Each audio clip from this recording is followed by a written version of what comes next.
for people. Okay.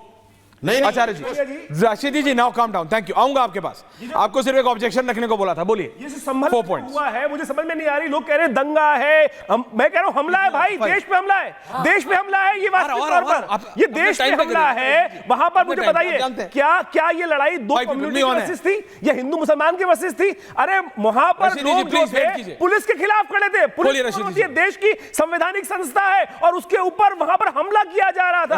कल पाकिस्तान यदि हिंदुस्तान पे हमला करता है तो पाकिस्तान के जो लोग मारे जाएंगे, जो लोग मरेंगे वहां पर, क्या उनको कंपनसेशन दोगे? ये तो 5 लाख रुपए कंपनसेशन की जो बात की जा रही है, जो सरकार की चीजों पे हमला कर रहे हैं, पुलिस पे हमला कर रहे हैं, आप सामने किस प्रकार से? अरे एक बार दंगे में जाके सामने खड़े हो जाओ। मैंने देखे किस प्रकार से बोल रहे हैं, आपकी आवाज होने रहे भाई साहब, बोल डराते वह सामने खड़ा होना मुश्किल होता है। मेरे आश्रम के सामने जिस प्रकार से पथराव हुआ है, मैंने दो क्या देखा है।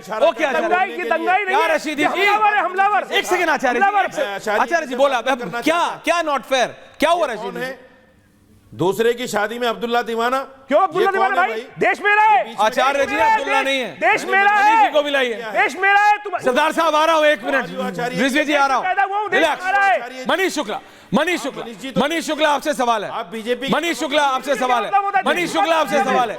Manish Shukla, Rashidi ji, thank you. Okay, thank you. 1 versus 1। Manish Shukla ji जवाब दीजिए, आपसे पूछ रहे हैं, बोलिए। Okay Rashidi ji, relax. पूछो कौन है ये, क्यों बोला है?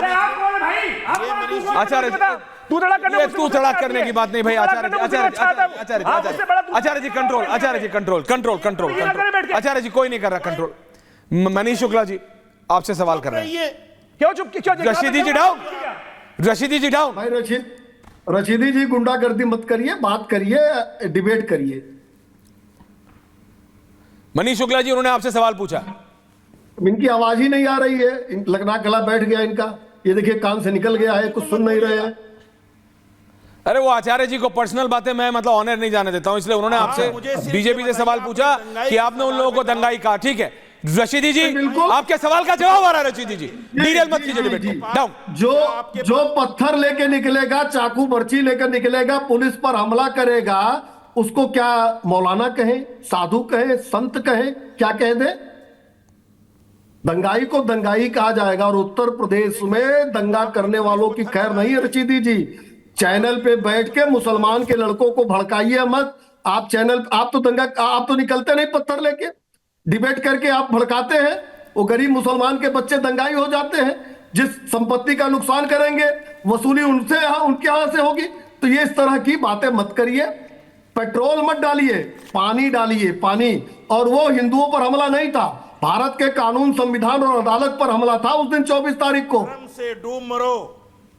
नहीं, वो तो आपके लिए है। आचार्य जी आ रहा हूं, शर्म से डूब मरना आपके लिए है। और वो जो क्या है अब्दुल्ला दीवाना, ये अब्दुल्ला दीवाना तो रशीदी दीवाना क्यों हो रहा है? बीजेपी ने कराया है। ये बेगानी शादी में रशीदी दीवाना क्यों हो रहा है? इसकी गोली से 5 लोग मरे हैं, आप उनको आतंकवादी? आपसी गोलीबारी में मरे हैं रशीदी, आपको नहीं पता है? आपको इंसानियत मर रही है। अरे शर्म तो तुमको आनी चाहिए। तुम दंगाई को कहते हो, मौलाना कह दे, शर्म नहीं आती? क्या कह दे उसको? हाफिज कह दे, डूब मरो कहीं जाके। Acharya ji also okay, relax. तो आपको पड़ेगा। देखिए Rashidi ji control on your words please.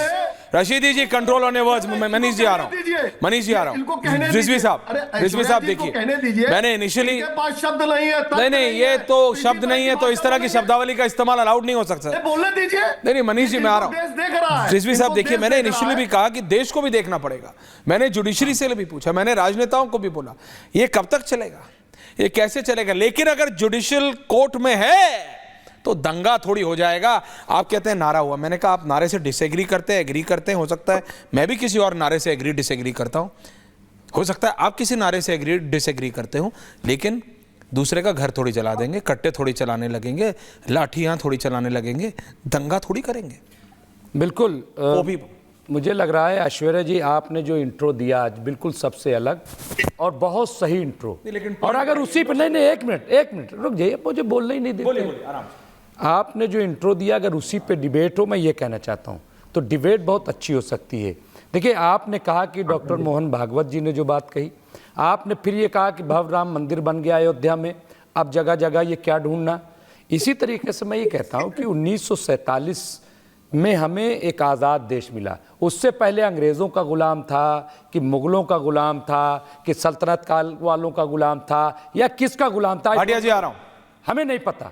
लेकिन हमें जो है एक आज़ाद हिंदुस्तान मिला 1947, 15 अगस्त 1947 को। हमें फिर 26 जनवरी 1950 को एक संविधान मिला जिसे डॉक्टर भीमराव अंबेडकर साहब ने लिखा। इसके बाद जो सिलसिला है, एक हमें स्ट्रॉन्ग डेमोक्रेसी भी मिली। तो आज मैं कह रहा हूं कि इतना पीछे जाने क्या जरूरत है, क्यों ये बार बार मस्जिदों में मंदिर ढूंढने की तलाश की जा रही, नंबर एक। नंबर दो कि अगर आपको इतना ही लग रहा है तो फिर पाकिस्तान और बांग्लादेश हमारा हिस्सा नहीं क्या भारत का, जो बट गया 47 में, हमारा भारत का हिस्सा है, तो चलो पहले उसको ले लो। मतलब मस्जिद तो आप बाबर के दौर की ढूंढ रहे हो, और जो बगल में पाकिस्तान और बांग्लादेश है तो वहां हिम्मत नहीं है। एक सेकंड चलो अपने टाइम पे दादा, चलो पाकिस्तान ले लो, बांग्लादेश ले लो, तो चलो वहां पे, उसको हिम्मत नहीं है आपको कि इस पर बोलोगे। लेकिन बाबर के दौर में चले जाओगे, वहां संभल में अजमेर शरीफ पहुंच गए। अब आप बताइए, इसलिए मुझे लग रहा है कि ये जो ऐश्वर्या जी हो रहा है ये सिर्फ पॉलिटिकल गेम है, इसके अलावा कुछ नहीं है। तो फिर जनता समझे ना, फिर दंगे ना करे। एक नहीं फिर नहीं सुप्रीम कोर्ट से, एक मिनट, ऑनरेबल सुप्रीम कोर्ट से आपके चैनल के जरिए मैं रिक्वेस्ट कर रहा हूं, कंप्लीट जुडिशरी कि जो ज्ञानवापी फैसला देते हुए सुप्रीम कोर्ट ने जो प्लेसेस ऑफ वर्शिप एक्ट 1991 को नजरअंदाज किया और ये एक दरवाजा खोला है, उसे बराए मेहरबानी मैं हाथ जोड़ करके, अगर वहां तक मेरी आवाज पहुंच जाए, और मुझे उम्मीद है कि आर भारत की आवाज वहां तक पहुंचेगी, तो बराए मेहरबानी ये दरवाजा बंद कर दीजिए, बंद कर दीजिए। सरदार साहब, अब राम मंदिर बन गया है, अब जय श्री राम के नारे वहां खूब लगाइए, तमाम लगाइए, लेकिन मस्जिद मस्जिद ये जो मंदिर, अनुराग जी आ रहा हूं, ये मनीष जी आ रहा हूं, मैं ओके नहीं हो गया। अब ऐसे थोड़ी मोनोलॉग करने लगते हैं, बोलिए। ये आप लोगों को ये सब नहीं, ये सब इंटरनेट पे जाते जाते ना आप लोगों को आदत हो गई मोनोलॉग की।